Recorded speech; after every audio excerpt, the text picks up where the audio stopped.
The observation deck of the Galactic Council's orbital station hung suspended in the void. An xenoarchaeologist, Krelvin of the Systematic Collective, watched humanity's latest military engagement with the cold detachment my species had perfected over 10,000 years. The holographic display flickered with tactical data. Ground forces engaged. Civilian population centers compromised. Strategic value minimal. Standard doctrine dictated withdrawal. The humans, predictably, were not withdrawing. Through the shimmer of tactical overlays, I witnessed Captain Marcus Reid's vessel, the Defiant, accelerate toward the dying world of Terminus 7, rather than away from it. His face on the command feed was carved from granite and grief.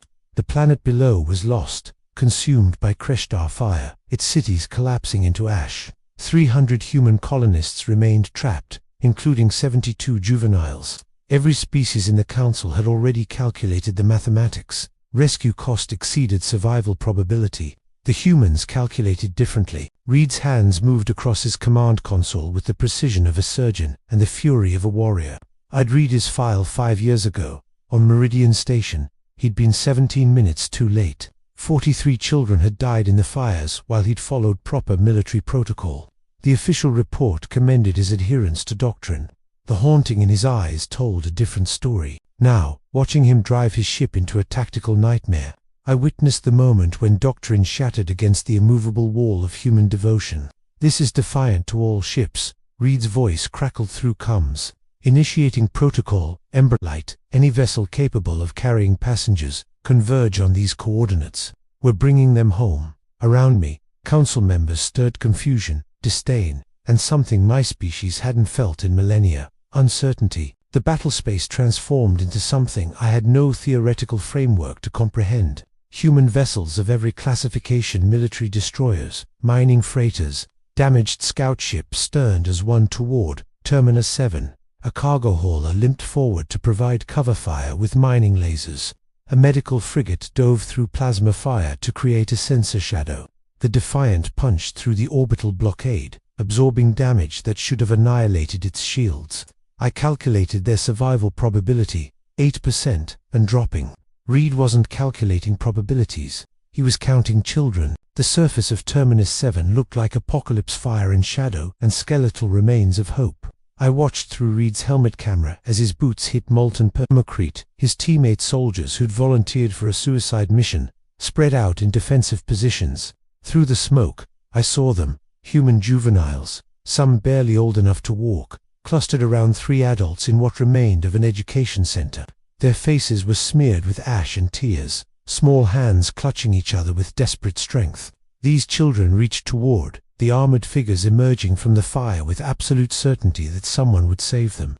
This was the variable we'd never factored. Human children expected rescue because humans always came. Reid's team moved with choreography born from thousands of practice runs. Emberlight wasn't improvisation, it was doctrine rewritten. Private Chen scooped up 2 juveniles while providing covering fire. Sergeant Torres modified his shield generator beyond tactical parameters. Lieutenant Okonkwo hacked the building's failing systems, buying 43 additional seconds. Reid himself knelt before a girl who couldn't have been more than 5, her pink jacket incongruously bright against the devastation. "Hey there, little warrior, ready to fly?" She nodded, trusting, and wrapped her arms around his neck. He lifted her with careful reverence. Behind them, the building screamed as metal tore from metal. They ran through dying light, and I, observer, analyst, product of pure reason, found myself willing them faster, feeling something my species had genetically edited out: hope. The Defiant's transport bay had been transformed into something between a medical station and a sanctuary. Where other species stored ammunition, they'd installed pediatric medical equipment. Where we maintained weapons caches, they'd created play areas. A young medic carefully bandaged a boy's scraped knee, while plasma fire lit the view. Another sang an earth lullaby that seemed to calm the frightened juveniles. Captain Reid stood at the threshold watching, and his expression fractured for just a moment, relief and anguish, mixing into something too complex for my databases to classify. This was why he'd defied doctrine. This was what he'd been too late to save before. The council chamber erupted into discord when Reid broadcast his report. Ambassador Thexel of the Kreshtar Dominion slammed 3 limbs against the podium. You violated 16 tactical protocols, risked your finest vessel for non-combatants. His species had evolved in hive means where individual juveniles held no value until reaching productive maturity. Around the chamber, representatives of a dozen species nodded in agreement. Then Reid spoke, his voice carrying the weight of every impossible thing humanity had achieved. They're not non-combatants, they're our future. They're the reason we fight. And we will burn every ship we have, violate every tactical protocol you've ever written, because that's what it means to be human. We don't leave our children behind. The holographic display illuminated the full scope of Protocol Emberlight. This wasn't a single rescue, it was a network spanning human space. Every colony had designated shelters. Every military vessel carried child-rated evacuation pods. Every commander had override codes prioritizing juvenile extraction above any other objective. The numbers scrolled. 17,000 children successfully evacuated, at the cost of 43 military vessels and 1,200 volunteer lives. Any other species would call this resource misallocation. The humans called it acceptable losses and kept building more rescue ships. The Kreshtar retaliated 3 weeks later. Surrounding the colony world of New Horizon 8,000 colonists, including 2,000 juveniles, their flagship broadcast, "Surrender unconditionally, or we begin orbital bombardment in 6 hours." Military doctrine was explicit: evacuate essential personnel, abandon the colony. The message was clear: force the humans to choose between their children and their strategic position. Every available human ship in 3 sectors turned toward New Horizon. Civilian freighters equipped whatever weapons they could mount. A hospital ship that hadn't left orbit in 7 years fired up engines that shouldn't have worked. They were outgunned 5-1. They came anyway. Captain Reid's Defiant led the formation with audacity, born from absolute moral clarity. He divided the Kreshtar fleet with brilliant precision, exploiting their assumption that he'd prioritize his own survival. Destroyer-class vessels executed pinpoint strikes, creating gaps for evacuation transports. Civilian freighters ran interference patterns that threaded through weapons fire with desperate grace. On the surface, volunteers shepherded 2,000 children into hardened shelters, while Reid's ground teams held impossible defensive perimeters. A teacher with no combat training carried 3 children through collapsing corridors. A maintenance worker modified industrial equipment into a makeshift shield. A doctor refused to evacuate until the last child was safely aboard. The rescue lasted 17 hours. Human ships were gutted, hulls breached, crews working in sections held together by emergency fields and sheer willpower. The Defiant took damage that should have ended her. Reid kept her in the fight, kept the path open, kept counting children. The last transport cleared the atmosphere with 2 Kreshtar fighters in pursuit. The Defiant, bleeding fire and air, used its final torpedo salvo to shield the civilian ship. The warheads detonated in a wall of light. The transport, filled with the last children of New Horizon, escaped into hyperspace. The Defiant drifted, dying but victorious. Inside that shattered vessel, Captain Reid stood in his burning command deck and really smiled, for the first time in 5 years. The Kreshtar ambassador demanded sanctions.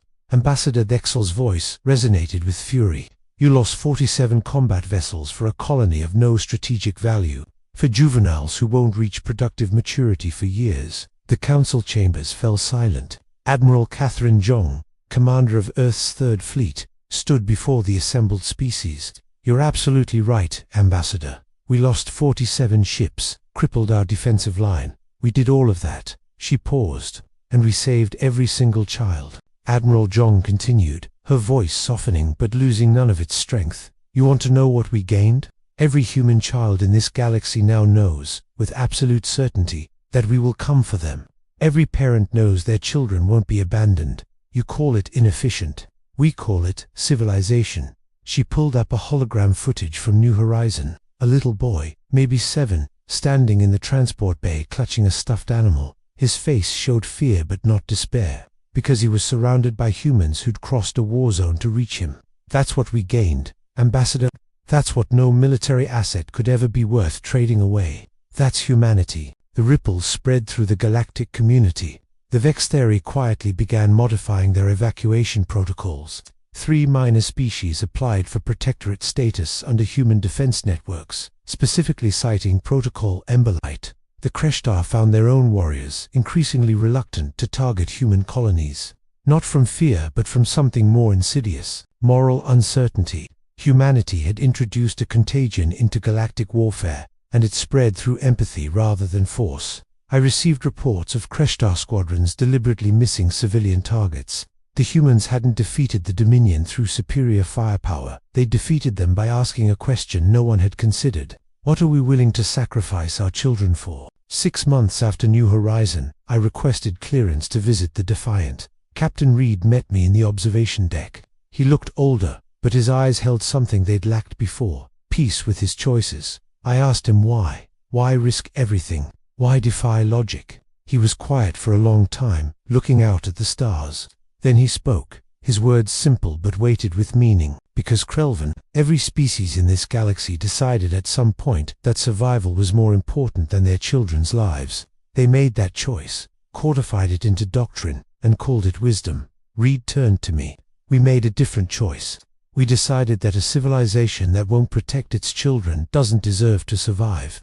That there's no victory worth their lives. The moment we leave them behind, the moment we make that cold calculation, we become exactly what we're fighting against. He gestured to the viewing port, where repair crews wore small tokens given by children they'd saved. They think we're sentimental, inefficient, that our compassion is weakness. But we'll still be here, still fighting, still saving our kids, long after their perfect military doctrines have crumbled to dust. Because that's what civilization actually means. I transmitted my final report to the Systematic Collective 3 months later, knowing it would be rejected. I didn't care. I'd spent my career studying the rise and fall of galactic civilizations. Every successful species had optimized for efficiency, sacrificed sentiment for strategy. Every successful species was also stagnant, slowly declining even as they claimed victory. Then there was humanity, illogical, inefficient, refusing every lesson history had taught. They built evacuation protocols when they should have built weapons. They saved children when they should have secured territory. And they were thriving because they'd understood something fundamental. Civilizations don't survive because they're efficient, they survive because they're worth surviving for. I concluded my report. Humanity's greatest weapon wasn't their military technology. It was their absolute refusal to become the monsters that war demanded. Every species abandoned their cubs on the battlefield because war was logical. Humanity built an entire evacuation protocol because they understood that the moment you value victory over your children's lives, you've already lost everything worth fighting for. I'd watched Captain Reid smile in his dying ship because he'd saved every child. I'd witnessed the irrational, inefficient, absolutely essential human capacity to love their young more than their own survival.